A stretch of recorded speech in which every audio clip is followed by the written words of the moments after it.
All right, welcome back, Slingin Dirt Media. We're part 2 with Austin Lay. So Austin, we've talked about a few different things. We've talked about tires and starting playing basketball. We said you even was going to do some announcing at one time, or you want to do some announcing, or you did some announcing as a kid. Yep, that's right. I listened to James Essex growing up and have a few impersonations of him. I actually Go ahead. Give me your best James Essex. This could be the race of the year. There's no green light. No green light. How many of you don't like Scott Bloomquist? Man, it's like I'm sitting with James Essex. I've worked around James a little bit, and I've got to spend some time driving back from Florida with him. So sitting and hearing you it's not quite the same, but it's definitely close. Interesting. Yeah, it's Yeah. pretty close. Yeah, James is a character. We love James. James, hope you see this. Thanks, buddy. I hope to see you soon. Yep. So we got races coming up. We got practices coming up. Yep. Actually, I think the first one at Florence is next weekend, but yeah, we won't be there for that. That weekend, not the first weekend. We look to potentially be there for the second weekend, the week before the Spring 50, to get this car shaken down a little bit and see where it goes. Yeah. So we're looking for a hauler.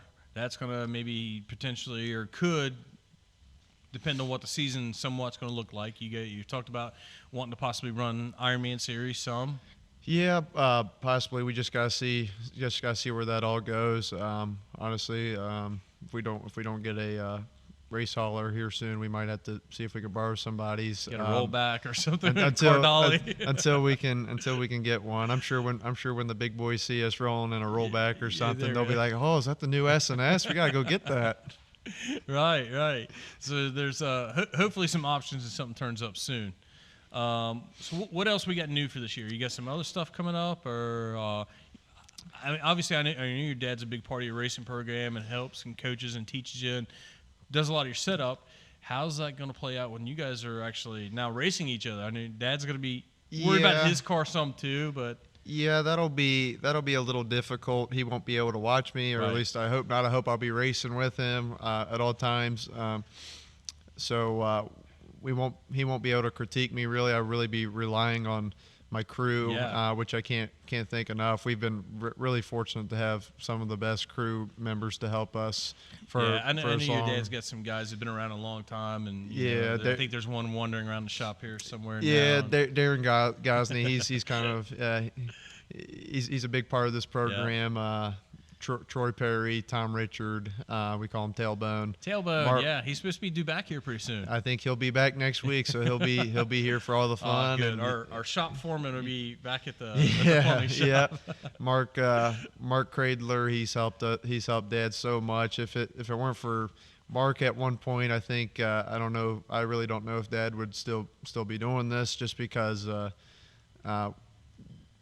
at the time I was really into basketball, and Kylie was starting to get into basketball. I think Tori was almost graduating and stuff, so Dad wasn't able to work on the race cars, so Mark took the car to his own shop at the time, and maintenance did all the stuff for us, and we just had to go race it and work on the car that night, and then he'd take it, wash it. And so if I remember, the funny part of that story is, so Mark would take the car to his place up where he lived. Was it Westchester? Yes, okay. Westchester. So Mark would take the car to Westchester home every week on a little open trailer. Yeah. And you guys had the big enclosed trailer that would go like a couple hundred feet, and you would take the car home. Well, we just had to put the 2 4-wheelers in, and the war wagon. Now you guys did all the maintenance on tires and all that stuff here, and then Mark just did mainly, yes. Okay. Yeah. So it was still a team effort. Yeah, and it's great having that kind of help and support. That sometimes makes or breaks a guy whether he can race or not. Yeah. Yes, and can't thank Josh Martin as well. He's really come on board and really likes this. Really likes helping me, and my grandpa Joe. Obviously, he's still at the racetrack, Paps. and that's what matters the most. I know last year, or late, I think we took him into the hospital Christmas Eve of 2020 and didn't get him back till probably the first week of February, which was his birthday. birthday week, and he had COVID pretty bad, and had a scare for a long time. So I'm glad he's able to be back with us and be able to come to the racetrack and watch us do what we love. Right. It's always good seeing Joe around. You know, I know times when he comes in the plumbing shop and I see him like, oh man, the boss is here now. We gotta be doing something. yeah. But to get back to like your question or what you said about how it's going to be hard for him to critique me this year, it is going to be a little difficult. We'll have to rely on probably the crew and some videos and stuff. I'm sure Dirt on Dirt will video some of our races. Because at least before, you guys were in different classes, so he could get out of his car and then make it up to the fence and then watch you. Where now there may be times where you guys are door to door out there, you know. Yeah, maybe. So he may have to watch you from. Oh, we don't have a mirror, so he's gonna have to learn to ride behind you, or you're gonna have to learn from watching him. Well, he's rode behind me in the hot laps before when I just take my crate out there and run with the supers and see what I'm doing and what I'm doing wrong. I don't see Dad wanting to follow anybody. No, there's some in particular he will never follow. Like there's some people who will continue to try to get in front of him, but he just continues to get either right back in front of them, or he's like, screw it, just let them go like until they get right back to his back bumper, and then he'll just gas it. Time to go. Gotcha. So that's gonna be a little tricky, but I mean, I'm sure that's gonna be some good, fun father-son racing on the track at times. For sure. I love seeing those photos, and I hope we get one this year, and I definitely want one for my collection too. But I love seeing the father-son photos on the track, side by side or whatever. I mean, I love seeing those. For sure. I mean, this is something I've really dreamed about my entire life, just being able to race with my dad or alongside my dad. I mean, that's something I never thought I'd be able to do, and to be able to get that opportunity, I'm going to cherish every second I get of doing that. And your dad's going to be a pretty good coach. I mean, we talked about him coaching basketball, so coaching racing is probably not going to be that much different, or maybe a little easier for him, I think. Yeah, I mean, still to this day, I think he's a really, really good driver. Yeah. In the past, he's just had some bad luck with some chassis. Not bashing any chassis businesses or owners, but just some stuff that just didn't fit his driving style. That's exactly what was coming to my mind as you were saying it. Exactly. It was not necessarily the car or the chassis. It just doesn't fit his driving style. And this MB Custom, I think it really opened some people's eyes back up that hey, he still has it. Had a lot of speed last year. Had an opportunity to win that $5,000 to win race last year, and I personally believe he was gonna win that. He was coming there. If a race car doesn't jump a cushion and get into another car and then it just wrecks us, then yeah. I think we have that race. I really do. And then there was another race. I think he was going to start on the pole of the feature, and he broke a rear end by warming his tires up. Yeah. And so, I mean, we had a lot of gremlins this last season for his car, but at the end of the day, though, we were still pleased because the car had speed. And it showed that your dad could still wheel it. And not that we thought he's getting old and going to retire. No, he's still got some speed. No, he still wants to compete and win. He's still got it. It's like what Scott Bloomquist says. Like, he may be getting old, but he's not dead yet. He's not dead yet. Yeah, I see a racing seat over there, not a rocking chair. So we were talking about cars and fitting guys' driving style, where a lot of people don't realize, man, guys' characteristics in their cars and stuff, and how they approach and how they attack the track. Each chassis, can make or break a guy because it may not fit his style of driving. We talked with the Landrums and stuff, and they said, man, they just really feel comfortable in those cars. And I know you go through some different chassis to figure out, hey, this fits me, and I fit it, and once you get that, then you feel like you've got a good combination. Exactly. I think one of our good friends from Brownstown, George Covey, they have a race car and stuff. I think they went out to Charlotte one year for the World Finals. I think they ran into Shea McDowell, and they just straight up asked him what did he think was the best chassis brand out there, and he said it really just depends on whatever your driving style is. Yeah. I mean, the car's going to do what the car does, and it just depends on your style. Like, if you want to be right up on the wall, banging the cushion, and you're gonna be in an XR1 or a Pierce car, and if you want to be down on the racetrack, um, granted, I think these MBs can run just about anywhere, but they're pretty good in the middle of the racetrack. Longhorns are really good down on the racetrack. Obviously, Bloomquist cars are good down on the racetrack. It just depends what's your cup of tea and where you're going to get the most help and resources. Right. Yeah. There's resources. You know, it's guys that need a little more technical help. That's going to depend on what's available to them or what they can get. You know, may depend on what kind of chassis they're going to run. Yeah, because I mean, I think Rocket they build good race cars, and they run a top-notch program, but you're not going to get what the blue cars get, and you're not going to get in Longhorn, you're not going to get what Davenport, Overton, and McCready's getting. You're just not going to get it. So I mean, you gotta.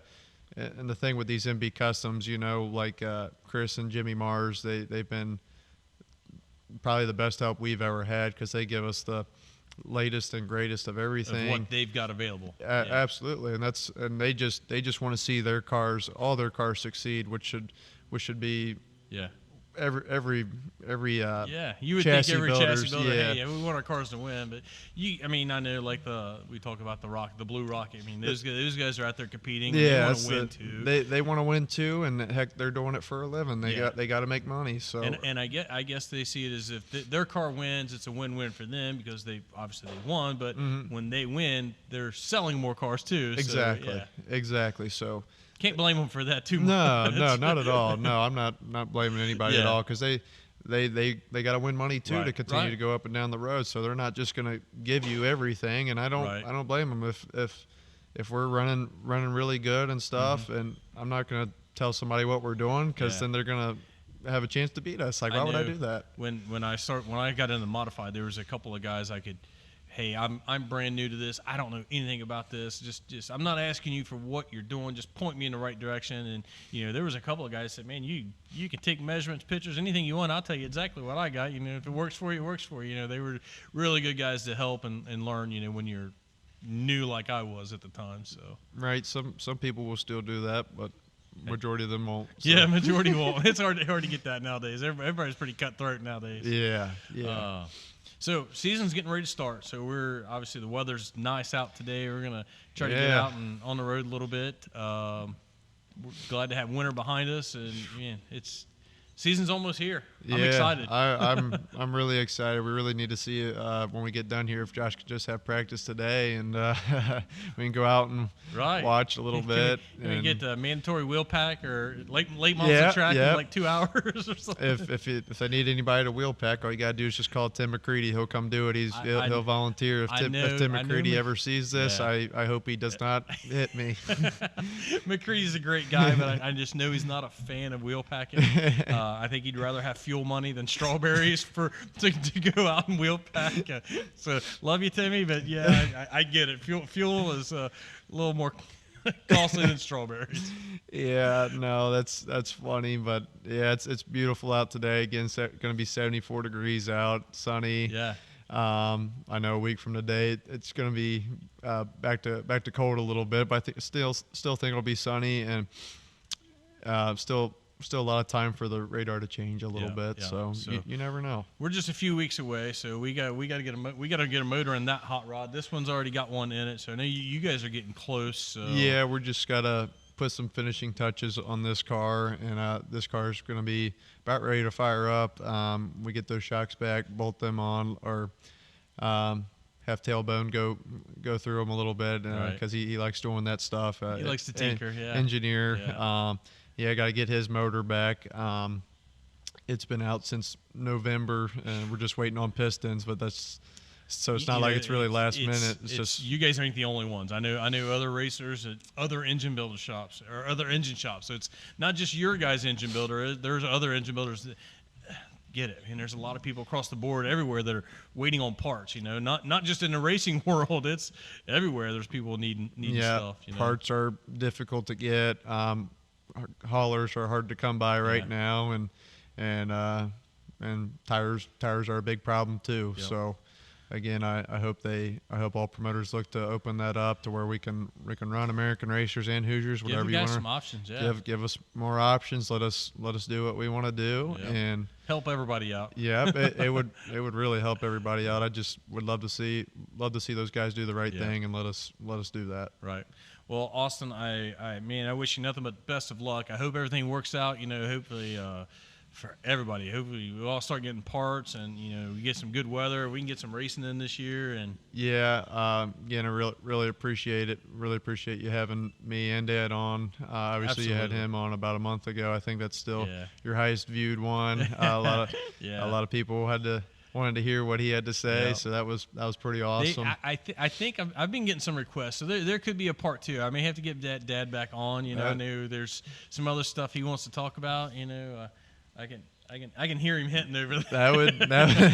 That would be really good. I just don't know if I'd do it like as soon as like if somebody. We'll get into the racing season a little bit. If promoters don't allow like American racers, that's when I'm getting him on right then. I probably wouldn't do it right then. I'd probably let him like blow some steam off first. So the one thing I've learned from your dad is he's been real good about what I worked for him as well. So it's if something happens and you get really upset about something, or you're not happy, or you're displeased in any way, it's best to wait the next day, have a cool down period. Yeah, for some reason, a lot of people don't really seem to think like that. They seem to just go right to social media. Right to it. So as soon as I know one way or the other how things are going to go, I want to get your dad then and not give him that day to see how he calms down. Yeah, no, that would because we never see that side of it. No, that'd be good. There's really only been a few times he's even been angry in the race car, and a few of those times it's been Scott James. But maybe I heard there was a time at Bardstown. Was it maybe Rodney Combs?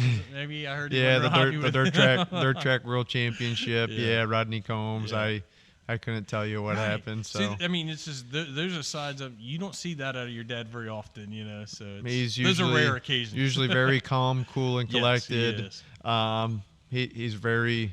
Again, a very good driver. He's not going to rough you up. He's going to give you a lane and stuff. And that's what I'm trying to do. Obviously, plus we want to keep our cars clean. Sure. We're not out here trying to just make brand new decking and all that stuff each week. I mean, I enjoy it, but hey. yeah, you enjoy it, but we like to work on the race car, like trying to get it faster instead of putting it back together. Right. And part of that comes with obviously track prep, but obviously as well as just race car drivers, just see how they drive you. So Austin, I tell you what, we've covered a lot, and this has been really good stuff. I hope everybody's enjoyed this. But before we do, I'll give you an opportunity. You got some great sponsors on the car. Go ahead and plug your sponsors. Yeah, we got several amazing sponsors. Can't thank everybody enough who helps us. Webb's Excavating. Adam's a really good guy. Came to the races all year last year, and he really enjoyed it. And he was funny in the stands. He'd hang out with Mom and keep the party going. Yeah, keeps the party going. Mom leads that turn 2 crew, that party. Bill Schildman with Shoot the Poop. It's a new game coming out. Everybody go get it. It's a really good game. Jay Palmer Construction, he's on both cars this season. Palmer Paving, both cars. Can't thank those guys enough for coming on board both cars. More advertising. Joe Lay and Sons Plumbing, Marshall Auto Group. As I say, I can see behind you. I see the Marshall Auto Group. Yeah. Florence Wynn Nelson. Advanced Construction, Vertex Mechanical Insulation. We just can't thank everybody enough. Blue Beacon Truck Washes, Delph Communications, just everybody. Poske's Performance Parts. It takes a lot to do this, and we really couldn't do this without each and every one of you. I hope I'm not forgetting anybody. If I am, I really am sorry. But Mike Dargy. Mike Dargy, whichever one. Dad calls him Dargy. Yeah. Slingin Dirt Media, he's coming on board this season on the car. We got the decals we got to put on. We got that Slingin Dirt Media poster in the back. We got the banner up. Pretty awesome. Plugging the crap out of it. We're trying to. It's pretty awesome. Slicker Graphics. Yeah, I can't forget. Gotta get the Slicker on there. Can't forget Mike. Mike's a good buddy of mine. Talks to me a lot. and he really these are some of my favorite wraps that he did for us this season. I tell you what, I mean, we'll get some photos of your dad's car. We'll probably blend them in as we're talking here too. But man, I tell you what, these are probably two of the best looking cars I've seen out of this shop in a long time. These are probably two of my favorite. Obviously, Dad's have had some really good ones. This is by far my favorite one. Dad's it ranks really high up there. So I can't thank Michael enough. He does great work. Dallas Miller helps him as well. Dallas is a really good dude. There's only one thing missing that I've seen missing from your dad's car. It's like I wish it would have been on there somewhere. And maybe it is, and I'm just not seeing it from my seat here. But the wanted. It always said it's wanted. on the spoiler. Is it on the back it's of the It's spoiler? on the back of the spoiler. It's good to have that back. Well, I've been begging him for years to get that back on. Like, dude, that was pretty awesome. That was cool. And the fans loved it. It's like we gotta get that back. He's the last outlaw. He's wanted. Yes, and I know I already said him, but can't thank Ryan Delph with Delph Communications as well enough. He's does our websites and does an amazing job. I've been to East Bay with him a few times, stayed in his bus, and there'd be times where he stays up 24 hours a day just getting caught up, and he works really hard, and all the racers love him because I mean, again, he's doing what you guys are trying to do, really help the sport, make everybody more noticeable a bit, and we can't thank him enough, and can't thank you guys enough for coming today to do this for us, and for plenty of other racers. I think it's only going to help the sport. Well, I hope so. That's the whole intention. So, Austin, we appreciate you having us. So I'm going to throw the checker flag on today's session. Slinging dirt. We've been slinging in the dirt here for a little while, Appreciate everybody tuning in. Hope you guys like it. Don't forget to check out all of our sponsors of the show as well. We appreciate all those guys for making it possible for us. We couldn't be here without them helping us out. So we want to bring you all the racers and the people in the sport here locally in and around the Cincinnati area. We're probably going to venture out some other places. We do occasionally talk about Eldora and Atomic and Portsmouth and Brownstown and Lake Cumberland, Ponderosa. There may be some opportunities. We'll probably venture out to some of those tracks as well. But for now, there's a pretty big base right here in the local Cincinnati area. So that's kind of where we're starting at and focusing on from there. So we appreciate everybody tuning in. Hope you like it. Slingin Dirt Media YouTube channel. Don't forget to like and subscribe to it, and just tell everybody about it. And we'll see you next week.